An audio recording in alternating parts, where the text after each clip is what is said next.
The alarm screamed through the monitoring station like a wounded animal. Captain ran to the main console, his coffee still warm in his hand. Around him, screens lit up with red warnings. Something was coming through on the emergency channel. "What is it?" he asked, setting down his cup. Doctor sat at her station, her fingers moving fast across the keyboard. Her face looked pale in the blue light of the screens. "It's a message, sir, but it's not using any official galactic channels. It came straight to us." Frowned.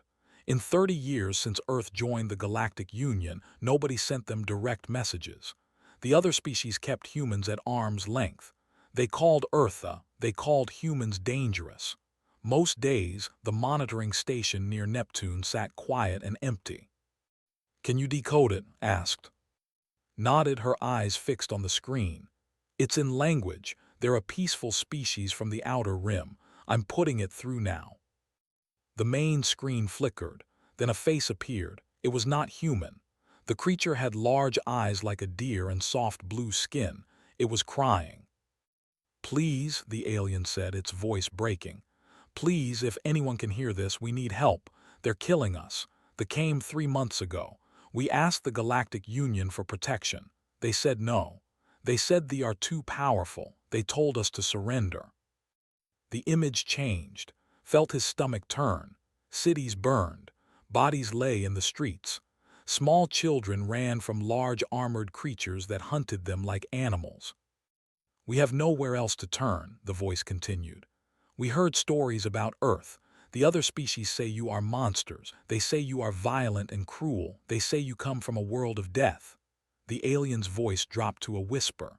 "We are dying. Our children are dying. If you truly are monsters, please be our monsters. Help us."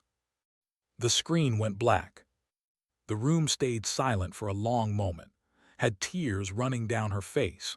Felt something cold and heavy settle in his chest. "Send it to Earth," he said quietly. "Send it to everyone. The president, the military, the news networks. Everyone needs to see this." Within hours, the message played on every screen on Earth.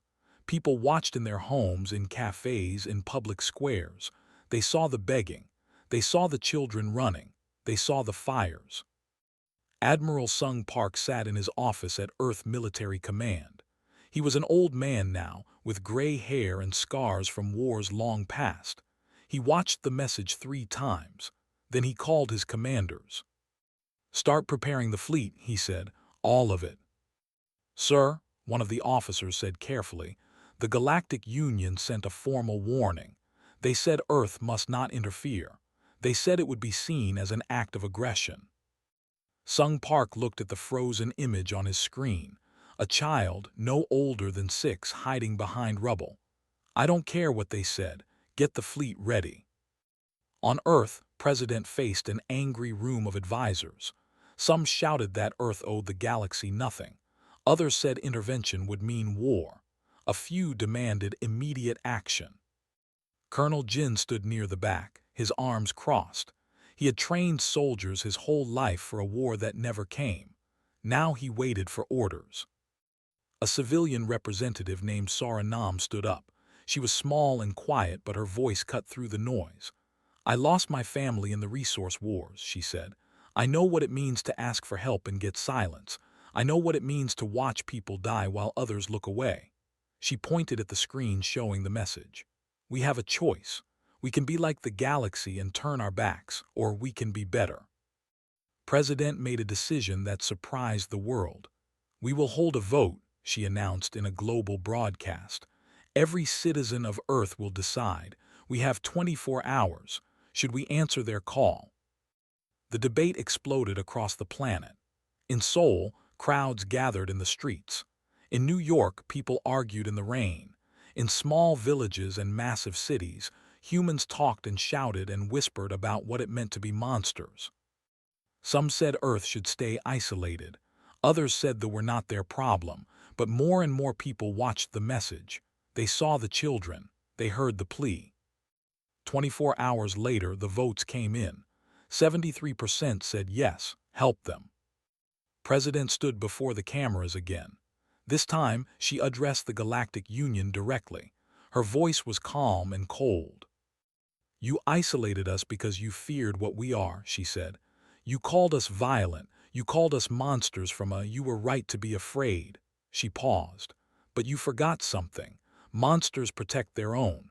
And when someone cries out for mercy, we answer." She ended the transmission and turned to Admiral Sung Park. "How long until the fleet is ready?" 12 hours, he replied. "Make it 10, she said. "Those children don't have time." Across Earth, soldiers prepared for war. Ships that had been built in secret during the years of isolation now powered up, weapons loaded. Marines checked their gear. Pilots ran simulations. Doctor worked through the night, preparing communication packages. Captain requested transfer to the flagship. He was done watching from the sidelines.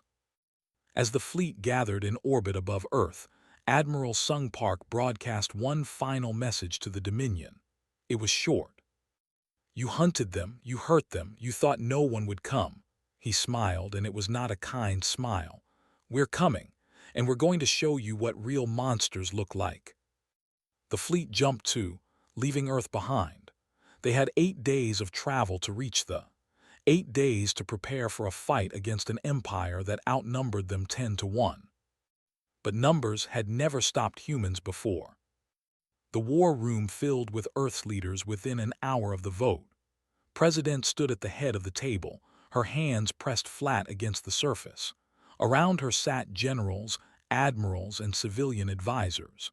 The air felt heavy with the weight of what came next. "Show me what we have," said. Admiral Sung Park activated the holographic display. A three-dimensional map of the system appeared, floating above the table. Red markers showed ships. There were hundreds of them. "The Dominion has committed a full invasion force," Sung explained. 40 warships in orbit, another 60 providing support. Ground forces number around 200,000 soldiers. He paused. "We can field 12 capital ships and maybe 8,000 Marines." Someone at the table swore quietly. Colonel Jin leaned forward. His face showed no fear, only calculation. "What about their technology?" "Superior in most ways," said a tech advisor. "Their shields are better. Their weapons have longer range. They've been a spacefaring civilization for 3,000 years. We've had faster-than-light travel for 30. But," Admiral Sung added with a thin smile, "they've never fought humans." Soranam, the civilian representative, spoke up. "What does that mean exactly?" Jin answered. "It means they fight like every other galactic species. Conservative tactics, long-range bombardment, minimal risk to their own forces. They win through superior numbers and technology." He stood and walked to the hologram. "They've never fought an enemy that thinks getting close is an advantage." "Explain," said. "Humans evolved as persistence hunters, Madam President," Jin continued. "We chased prey until it collapsed from exhaustion. We learned to fight in packs. We learned to use tools and terrain. Every war in human history taught us to be creative, aggressive, and stubborn." He pointed at the ships. "They expect us to fight at range like civilized species. We're going to board their ships and take them from the inside." A general shook his head. "That's suicide." "No," Jin said calmly. "That's what humans do. We make the impossible happen because we're too stupid to quit." Admiral Sung pulled up another display. "We've been building ships in secret for 20 years. The galaxy thinks we have a small defense fleet. They don't know about the carriers. They don't know about the assault ships. They especially don't know about our Marines." "Why not?" Sora asked. "Because every other species uses soldiers like chess pieces," Sung replied. "Humans use Marines like hammers. We hit hard, we hit fast, and we don't stop until the job is done." President listened to all of this with a calm expression. Finally, she spoke. "What are our chances?" Honest silence filled the room. "Honestly, Madam President," Admiral Sung said, "by any logical calculation we should lose. But humans don't work on logic alone. We work on something the galaxy doesn't understand. Which is, we're mean when we're protecting someone. Allowed herself a small smile. Prepare the fleet. I want every ship combat ready in 8 hours and send a message to the Galactic Union. What should it say? An aide asked. Tell them Earth is responding to a distress call. Tell them we will not start a war with but we will finish one. And tell them that if they have a problem with that, they can file a formal complaint after we save the. The aide looked shocked. That's very direct, Madam President. Good, said. I want them to understand exactly what we're doing. Across Earth, the mobilization began. In military bases, soldiers packed gear and said goodbye to families. In shipyards, crews worked around the clock to prepare vessels that had never seen combat. In academies, young pilots ran final simulations. Doctor worked in the linguistics center, preparing translation protocols. If they succeeded, someone would need to talk to the. She volunteered to join the fleet.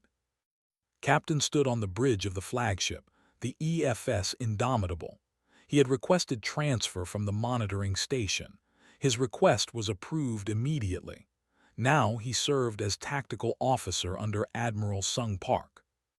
Strange, isn't it? Said quietly to Sung. 30 years of peace, and we're going to war for aliens we've never met. Sung looked at him with old, tired eyes. Not strange, human. The galaxy thinks compassion is weakness. They're about to learn it's the most dangerous thing we have. In the Marine barracks, Lieutenant briefed his squad. They sat in rows, checking weapons and armor. These were men and women who had trained for years without seeing real combat. Listen up, said, his voice carrying across the room. They think they're apex predators. They've conquered hundreds of worlds. They've never lost a war. He paused. They've never fought humans. They don't know what we're capable of, so we're going to teach them. A young Marine raised her hand. Sir, the reports say they're bigger and stronger than us. Yes, agreed. They're also slower. They tire faster. They've never had to evolve on a planet where everything wants to kill them. Earth made us tough. Earth made us mean. And now we're going to use that. Another Marine asked, what if we lose? Looked at the soldier. Then we lose fighting for something that matters. They asked for help. Everyone else turned away. We're the only ones who answered. That makes this worth doing. The Marines nodded. They understood. In the engineering bays, Chief supervised final checks on the ship systems. She was a small woman with quick hands and a sharp mind. She could fix anything and had done so for 20 years. Double-check all power systems, she ordered her teams. These ships need to run beyond their limits. I want redundancies on the redundancies. We're going into a fight where we're outnumbered and our only advantage is that we refuse to quit. Her second-in-command asked, Chief, can these ships really survive what the Admiral is planning? Smiled, probably not, but we'll keep them flying anyway. That's what engineers do. 8 hours later, the fleet assembled in high orbit. 12 massive warships surrounded by dozens of smaller vessels. Fighters and bombers filled the carriers. Assault ships loaded with Marines waited for deployment. Admiral Sung Park stood on the bridge of the Indomitable and looked at the fleet through the.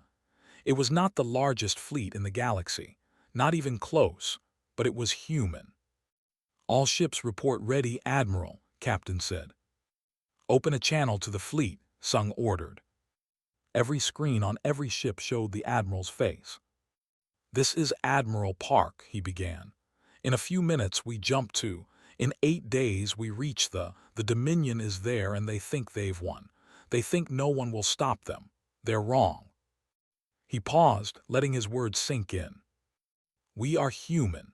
We come from a world that tried to kill us every single day, and we survived. We learned to hunt. We learned to fight. We learned that protecting each other matters more than protecting ourselves. They are about to learn what happens when you hurt someone under human protection. Sung's voice grew harder. They want mercy. They won't get it from us, but the will, Every single one of them, we're going to save them, and if they stand in our way, we're going to go through them. Across the fleet, thousands of humans prepared for war. They were scared, they were determined, they were ready. All ships, Admiral Sung commanded. Jump to, it's time to answer the call. The fleet vanished in pulses of light, leaving Earth behind. Ahead of them waited a battle that would change the galaxy forever. The fleet commander sat in his command throne, bored. Another day of simple extermination. They had stopped fighting weeks ago. Now they just died quietly. It made things easier. An alarm chirped. His tactical officer looked up from the sensors. "Commander, we have multiple signatures emerging." The commander barely looked up. "More refugees trying to escape. Destroy them." "Sir, these aren't refugee ships. I count 12 capital ships, unknown design." "Wait." The officer's voice changed. "They're broadcasting identification. They're from Earth." The commander sat up. Earth, the species. The ones the Galactic Union kept isolated like dangerous animals. What were they doing here? "Hail them," the commander ordered. "Demand they leave immediately." Before the communication could connect, the human fleet opened fire. Missiles screamed through space. Not the careful, long-range weapons they expected. These were close-range, heavy explosives that closed distance fast. The shields absorbed most of them, but 3 ships took damage. "Return fire," the commander shouted. "Show them what happens when they challenge the Dominion." The fleet responded with precision beam weapons and plasma cannons. They had superior range. They had superior shields. By all logic, the humans should have retreated. Instead, the human ships accelerated forward. On the bridge of the Indomitable, Admiral Sung Park watched the tactical display with cold satisfaction. They were doing exactly what he expected. "All ships full burn," he ordered. "Get us inside their optimal range." Captain coordinated the attack. "Sir, we're taking heavy fire. The Soul has lost forward shields." "Good," Sung said. "They're focusing on the wrong thing. Launch fighters, begin boarding operations." From the human carriers, fighters poured out like angry hornets. Commander led his squadron directly into the formation.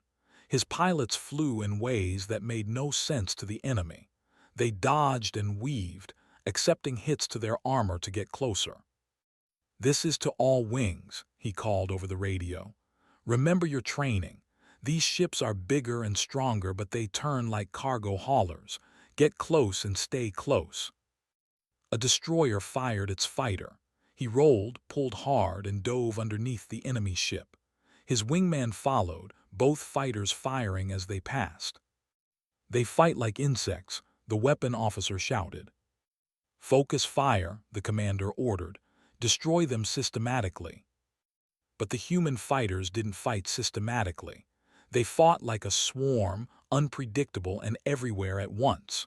When they concentrated on one group, another group struck from a different angle. And while the fighters kept the distracted, the assault ships moved in. Lieutenant stood in the belly of an assault ship with 40 Marines. They wore heavy armor and carried weapons designed for close combat. The ship shook as it accelerated toward a cruiser. "30 seconds to contact," the pilot shouted. "Lock and load," called to his squad. "Standard breach protocol, fast, aggressive, and loud. Make them think there's 100 of us." The assault ship crashed into the cruiser's hull. Magnetic clamps locked on. Cutting torches burned through the armor. 20 seconds later, the Marines poured through the breach. The soldiers inside turned to face the invaders. They were large creatures, heavily armored, with natural weapons and enhanced strength. They outnumbered the Marines 3-1. They had never fought humans before. Squad hit them like a hammer. Marines fired controlled bursts, moving fast and using cover. When it tried to charge, 2 Marines would flank it. When the enemy tried to form a line, the humans went through it. "Keep moving," shouted. "Don't let them set up." A soldier grabbed one Marine and lifted him off the ground. Before it could crush him, Two other Marines shot the alien from both sides. The Marine fell, rolled, and came up firing. "They're insane," a soldier screamed. "They don't retreat." More human assault ships attached to other vessels. More Marines poured in. The galaxy had warfare rules. You fought at range. You minimized risk. You retreated when outnumbered. Humans ignored all of that. On the Indomitable, engineering chief worked frantically to keep systems running. Hits from weapons had damaged power conduits. The ship should have pulled back for repairs. "Chief, we need to reduce power to weapons," an engineer said. "The system can't handle this load." "Reroute from life support in Section C through F," ordered. "Nobody's using those corridors anyway." "That's against protocol." "So is fighting a fleet 8 times our size," snapped. "Do it." Power flowed back to weapons. The Indomitable's guns kept firing. Admiral Sung Park watched the battle with the calm of someone who had seen war before. They were good. Their technology was better, but they were predictable. They followed their training. Humans didn't. "Sir, the commander is hailing us," Captain said. "Put him through." The commander's face appeared on the screen. He looked angry and confused. "What are you doing? This is not how civilized species fight. You're supposed to engage at range. You're supposed to follow the protocols." Admiral Sung smiled. "We're not civilized. You should have asked the Galactic Union about that before you started killing children. Now you're going to learn what uncivilized means." He cut the transmission and turned to his weapons officer. "Target their flagship. Ram it." The bridge went silent. "Sir?" Captain asked carefully. "We're going to ram their flagship," Sung repeated calmly. "Evacuate forward sections. Route all power to forward shields and engines. We're going to hit them so hard they'll feel it across the system." The crew moved fast, following orders even if they thought the admiral had lost his mind. The Indomitable turned and accelerated directly at the command ship. They saw it coming. They fired everything they had. The human ship's shields flared and failed. Armor burned away, but the Indomitable kept coming. At the last second, the Indomitable's emergency thrusters fired, spinning the ship. Instead of a direct collision, the human warship scraped along the flagship's side, its dying shields tearing through enemy armor like paper. The ship listed, damaged and bleeding atmosphere. The Indomitable drifted past, badly hurt but still fighting. "Damage report," Sung ordered. "Heavy casualties in forward sections," replied. "We've lost main weapons and maneuvering is compromised, but we're alive." "Good enough, continue the attack." Below on the millions watched the battle through their sensors. They saw the human ships fighting against impossible odds. They saw fighters darting between enemy vessels. They saw assault ships attached to hulls like parasites. They saw humans fighting for them. An old teacher held his students in a shelter. "Are they winning?" a small child asked.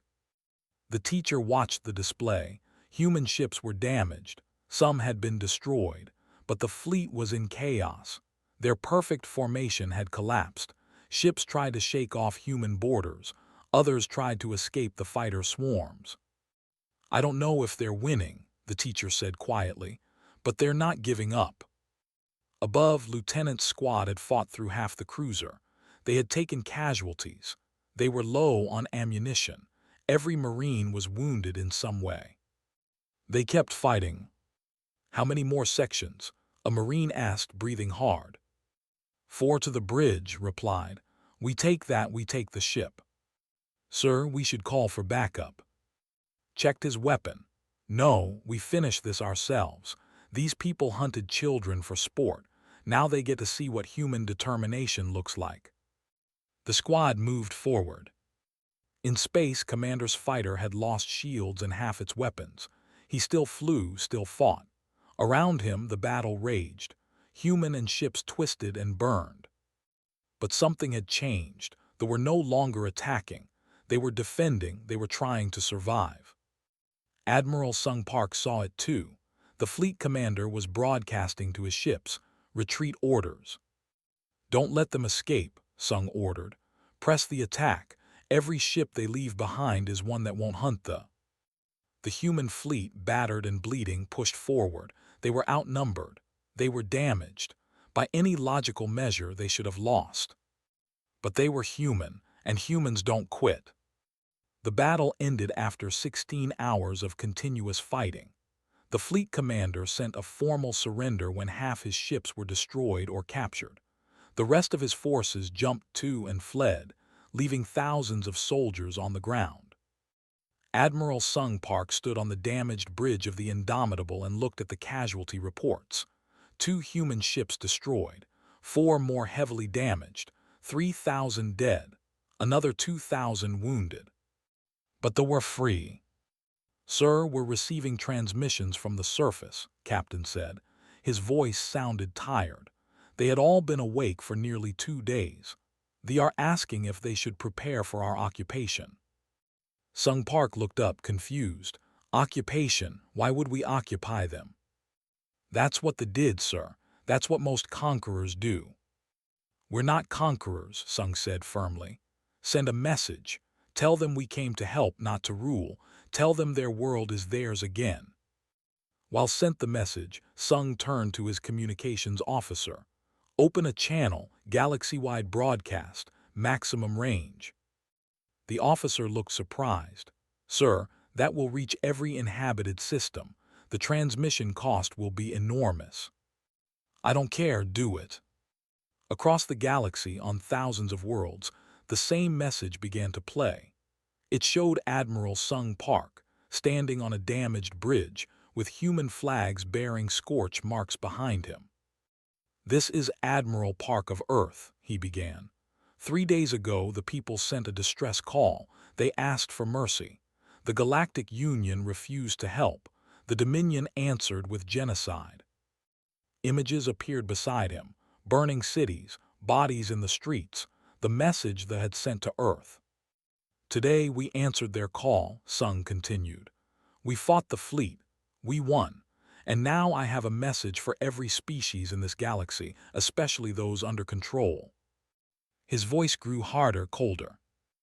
"Earth remembers what it means to fight for survival. We remember what it means to ask for help and receive silence. We will not be silent. Any species that cries out for mercy will hear our answer. We are coming, not to conquer, not to rule, but to help." The transmission ended. Within hours, secure communications channels across controlled space lit up. Resistance groups that had fought in the shadows for years suddenly had hope. If Earth had defeated the fleet, maybe others could too. On the Ambassador Song stepped off a transport shuttle. She had volunteered to handle first contact with the people. Around her, Marines provided security, but they kept their weapons lowered and their helmets off. Stood nearby with what remained of his squad. They looked tired and beaten. Several had bandages, but they all smiled when a group of children approached cautiously. A young, no older than 7 in human years, walked up too. The child looked at his armor and the weapon on his hip. Then the child did something unexpected. It hugged his leg. "Thank you," the child whispered. "You saved us." Knelt down, making himself smaller. "You're safe now. That's all that matters." Doctor worked with officials to set up communication networks. She helped translate but also listened to their stories. Hours of horror, weeks of fear, months of wondering why no one would help. "We thought we were going to die," an old said to her. "We sent messages to everyone. The Galactic Union, the merchant guilds, anyone who would listen. They all said helping us was not worth the risk." "I'm sorry," said quietly. "We should have come sooner." "But you came," they replied. "That's more than anyone else did." In orbit, Engineering Chief supervised repair operations. Her teams worked alongside engineers who offered to help. The aliens were amazed at how humans fixed things. "You just bypassed the safety protocols," an engineer asked, watching work. When necessary, said, rerouting power around a damaged conduit. Safety protocols assume everything works normally. In combat, nothing works normally. You adapt.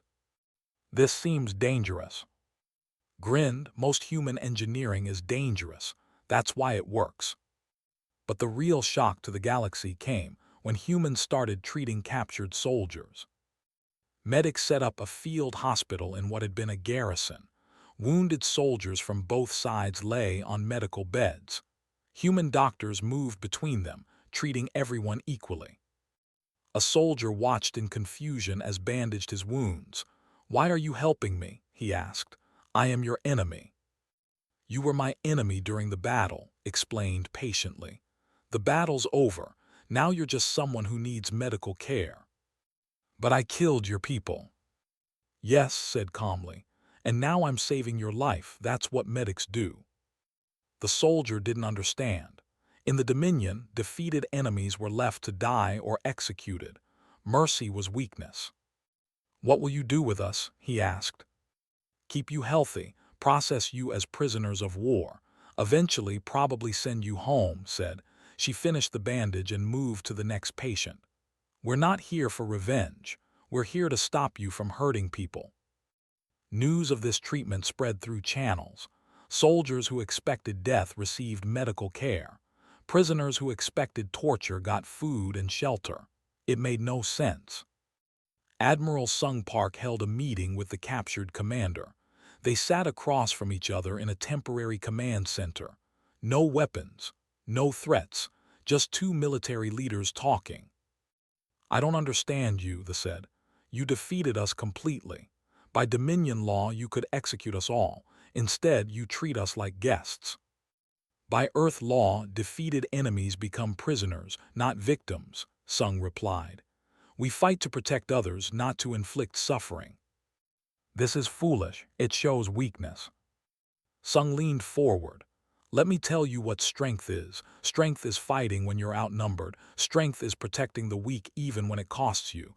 Strength is showing mercy even when you're angry." He paused. "They asked for mercy. We gave it to them. Now we're giving it to you. That's not weakness. That's humanity." The commander had no response. President addressed Earth in a global broadcast. She stood in the presidential office, looking tired but proud. "We won," she said simply. "They are free. Our people fought bravely. Many died. Many more were wounded. They sacrificed themselves for people they had never met on a world they had never seen. That is what it means to be human." She paused, letting her words settle. "The Galactic Union is angry. They say we violated protocols. They say we started a war. Let me be clear, we did not start this war. They started it when they began killing innocents. We simply finished it." Messages began flooding into Earth from across the galaxy. Some were angry. The Galactic Union threatened sanctions. The Dominion swore revenge. But other messages were different. Conquered species sent secret communications. Oppressed populations asked questions. Resistance groups requested meetings. Within a week, 17 different species formally requested Earth's protection. They wanted to leave the Galactic Union and join with humanity. Saranam worked on processing these requests. She met with representatives from species that had been conquered, enslaved, or ignored. They all asked the same question: "Will you help us too?" "We need time to organize," Sara told them honestly. "We need to rebuild our fleet, but yes, if you ask for help, we will answer." "Why?" one alien asked. "What do you gain from this?" Sora thought about her family, about the wars she had survived, about watching people die while others did nothing. "We gain a galaxy where people help each other," she said. "We gain a future where calling for help means something. We gain the knowledge that we did the right thing." The alien delegates looked at each other, not quite believing. But they believed enough to start talking, enough to start planning, enough to hope. On the reconstruction began. Human engineers worked alongside builders. Ships brought food and medical supplies from Earth. Slowly, the scars of war began to heal. Captain walked through a rebuilt school. Children studied and played, something that had been impossible under occupation. A teacher approached him. "Captain, the children wanted me to thank you," the teacher said. "They wanted to give you something." The teacher handed a drawing. It showed stick figures of humans and standing together under a bright sun. Across the top, in careful letters, it said, "Our monsters." Felt his throat tighten. "Tell them thank you," he said quietly. "Tell them they're safe now." The teacher smiled. "They know, that's why they can draw again." Admiral Sung Park received new orders from Earth. More species were requesting help. More situations needed intervention. The Galactic Union was fracturing as member species began choosing sides. "Looks like we started something," Captain said, reading the reports. "No," Sung replied, looking at images of Freed rebuilding their world. "We finished something that started, and we proved that mercy isn't weakness. The galaxy is going to learn that lesson whether they want to or not." 1 year after the Battle of, the galaxy looked very different. The Galactic Union still existed, but barely. 43 species had formally withdrawn and joined the new coalition of the free. President now led this coalition from a rebuilt station orbiting Earth. Every member species had an equal voice, an equal vote, and equal protection. The Dominion had collapsed. When their fleet fell at, resistance groups across their territory rose up. Species they had conquered for generations suddenly fought back. Within months, the Dominion shattered into dozens of smaller factions, many seeking peace. On the Captain walked through a city that had been ash and rubble a year ago. Now buildings stood tall. Markets bustled with activity. Children played in parks without fear. He had retired from military service 6 months earlier. Now he taught history and tactics at a new academy where human students learned together. It felt strange sometimes, teaching children instead of commanding soldiers, but it felt right. A young student approached him after class. "Captain, can I ask you something?" "I'm not a captain anymore," said with a smile. "Just a teacher, but yes, what's your question?" "Why did humans help us? You didn't know us, we had nothing to offer you. Other species said it was too dangerous. Why did you come?" Knelt down to the child's level. "Because you asked, because you needed help, and because we remember what it feels like when no one answers." The child thought about this. "Other students say humans are still monsters." "Maybe we are," replied. "But being a monster isn't about how you fight. It's about what you fight for. We fight for people who can't fight for themselves. If that makes us monsters, then I'm proud to be one." The child smiled and ran off to join friends. Watched them go, thinking about how different things had been a year ago. Across the city, Doctor ran a cultural exchange program. She taught about Earth and learned about culture in return. Both species discovered they had more in common than they thought. Both valued family. Both loved art and music. Both wanted peace. "The challenge," told a group of diplomats, "is making sure the rest of the galaxy understands that peace doesn't mean passive. We will defend ourselves and our allies, but we prefer to talk before we fight." "Does that work?" a young diplomat asked. "Sometimes," admitted. "Not always, but it works often enough to be worth trying first." In orbit above, Engineering Chief supervised construction of a new defensive platform. Half her crew was engineers who had learned human techniques. They worked well together, combining precision with human improvisation. "Chief," an engineer said, "this power routing violates 6 different safety standards." Grinned, "Yes, but does it work?" The engineer checked the readings. "Perfectly." "Then the safety standards are wrong," said cheerfully. "You can't build new things if you're afraid to try new methods." The engineer shook his head, but he smiled. Humans had a saying, "Better to ask forgiveness than permission." It drove safety inspectors crazy, but it got things built. On Earth, Colonel Jin commanded a new rapid response force. It included soldiers from 15 different species, all trained in human combat doctrine. The other species struggled at first. They had learned warfare as careful, calculated, risk-averse operations. Humans taught them to be aggressive, creative, and relentless. Your species fights like you have nothing to lose, an alien officer said after a training exercise. Jin considered this. No, we fight like we have everything to protect. There's a difference. Fear makes you cautious. Love makes you dangerous. The alien officer didn't fully understand, but he saw the results. Mixed species units trained by humans fought harder, adapted faster, and never gave up. Lieutenant had lost his left arm in the battle. A blade had severed it below the elbow.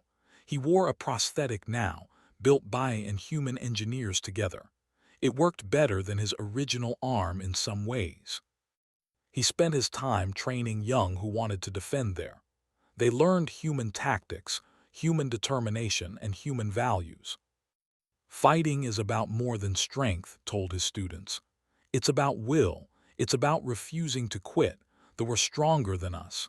They had better weapons. They had more ships, but they didn't have what we had. What was that, sir? A student asked. A reason to fight. They fought to conquer. We fought to protect. Protection will always beat conquest in the end. A young with a face raised her hand. She had survived an attack that killed her parents. Sir, I want to fight.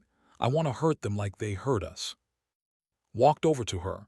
I understand that anger. I've felt it, but anger isn't enough.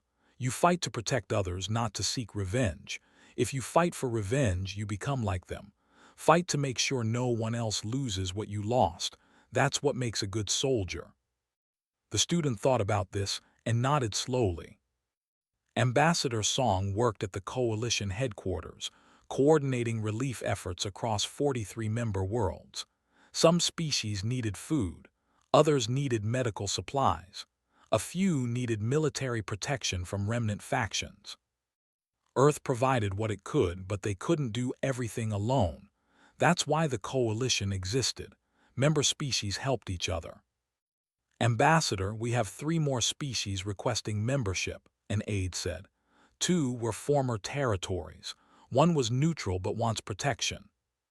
Schedule meetings, replied. But make sure they understand the requirements. We're not here to rule them. They govern themselves. They contribute what they can, and they agree to help others who need it. Some of them have very little to contribute, the aide pointed out. Then they contribute what they have, said firmly. This isn't about trade agreements. It's about mutual support. Every species has something to offer, even if it's just friendship. The aide nodded and left, looked at the star map on her wall. So many species, so many worlds, so many people who just wanted to live in peace. Earth had given them a chance at that. Medic ran medical training programs across coalition space. She taught alien doctors human medical techniques. They taught her their methods. Everyone learned.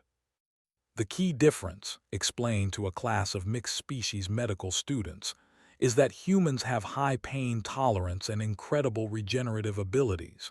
Your species might not. So we adapt treatment to the patient, not the protocol. What about the prisoners? A student asked. Are they still receiving treatment? Yes, said. We've released most of them. They're living peacefully on various worlds. Some even volunteered to help rebuild cities. Turns out when you treat people with dignity, they respond with dignity. Not everyone agreed with this policy. Some wanted revenge. Some humans thought mercy was wasted on them, but the coalition held firm.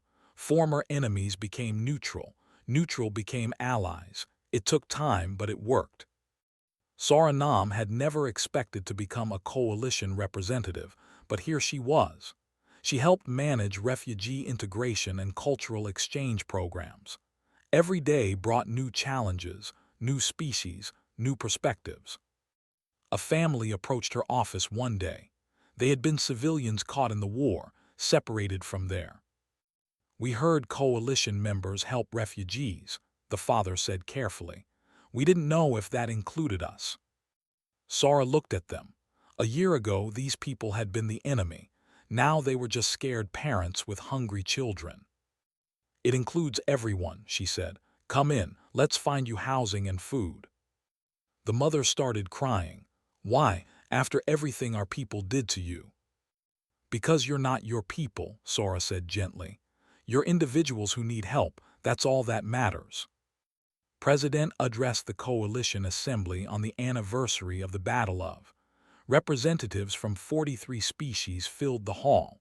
She stood at the podium, looking at the diversity before her. 1 year ago they asked for mercy, began. The galaxy said no, Earth said yes. Today we don't stand alone. We stand together, 43 species united not by force but by choice. United by the belief that everyone deserves protection, everyone deserves mercy. Applause filled the hall. The Galactic Union calls us dangerous, continued. They say we're disruptive. They say we don't follow the rules. They're right. We don't follow rules that allow genocide. We don't follow protocols that ignore suffering. We make our own rules based on compassion and mutual defense. More applause. To any species still suffering under oppression, I say this. We hear you. Call out and we will answer. You are not alone anymore. The assembly erupted in cheers. Admiral Sung Park watched the broadcast from his office. He had retired from active duty but served as military advisor to the coalition. New fleets were being built, including ships designed and crewed by multiple species together. Captain visited him that evening. They sat in Sung's garden, drinking tea and watching the sunset. Do you think we did the right thing? Asked. Sung considered the question. A year ago they were dying. Today they're free. Refugees have homes. 43 species work together instead of fighting alone. I'd say we did something right. The Galactic Union still considers us dangerous. Good, Sung said with a slight smile. Let them.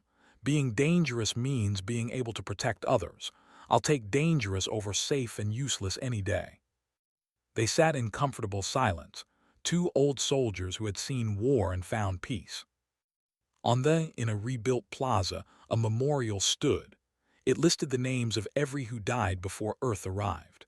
Thousands of names carved in stone. At the base, an inscription in both and human languages. They pleaded for mercy. The galaxy turned away. Earth answered, we will never forget. Beside it, another memorial honored the humans who died in the battle. 3,000 names. 3,000 people who gave their lives for strangers. Every day, children placed flowers at both memorials. Both monuments received equal respect, equal reverence. A young, now living peacefully in the city, approached the memorials one evening. She had been a soldier in the invasion. She had fought against the humans. Now she lived free because they had shown her mercy instead of revenge. She placed a flower at both memorials and whispered, I'm sorry, and thank you. An elder stood nearby watching. He approached the woman. You were one of them, he said, not angry, just stating fact. Yes, she admitted. I was a soldier. I'm sorry for what we did. The elder looked at the memorials. My grandson's name is on that wall. They killed him. The woman hung her head, expecting anger. But you didn't kill him, the elder continued. And the humans taught us that revenge doesn't bring back the dead. They showed us that mercy can stop the cycle. He paused. My grandson would want me to move forward, not backward, so that's what I do. The woman looked up, tears in her eyes. How can you forgive? I don't forgive what happened, the elder said. I forgive you, there's a difference. The past happened, but the future is what we make it. They stood together at the memorial, former enemies united in grief and hope. That night across coalition space, billions looked up at the stars with less fear than before. They knew if they called out, someone would answer. They knew mercy still existed in the galaxy. And on Earth, in a quiet office, Doctor listened to a new distress call. Another species in trouble, another plea for help. She reached for the transmitter. We hear you, she said into the void. Help is coming. the monsters of Earth would answer again.